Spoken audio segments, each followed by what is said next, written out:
இந்த வஜ்ராயுதத்தை வச்சுண்டு இந்திரன் விருத்தாசுரனோட த்ரோட்டை கட் பண்ணுறார்.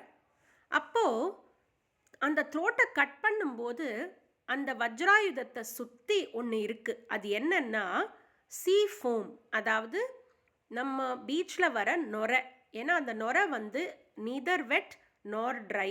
அது மட்டும் இல்லை, விஷ்ணு பகவான் அந்த நுரைக்குள்ளே பூந்ததுனால அந்த நுரைக்கு எந்த ஒரு தனிப்பட்ட தன்மையான ட்ரையோ வெட்டோ வுட்டோ ஸ்டீலோ இல்லைன்னா ஸ்டோனோ எந்த ஒரு ஃபீச்சர்ஸும் இல்லாமல் அந்த அசுரன் கேட்ட வரம்படியே அவனை கொல்றதுக்கு இது ஹெல்ப்ஃபுல்லாக இருந்தது.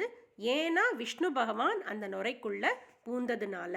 இப்படி தான் இந்திரன் விருத்தாசுரனை கொன்று உலகத்துக்கு தேவையான அத்தனை வாட்டர் பாடிஸையும் ரிலீஸ் பண்ணினார். அதுக்கப்புறம் உலக மக்களும் க்ஷேமமாக இருந்தா.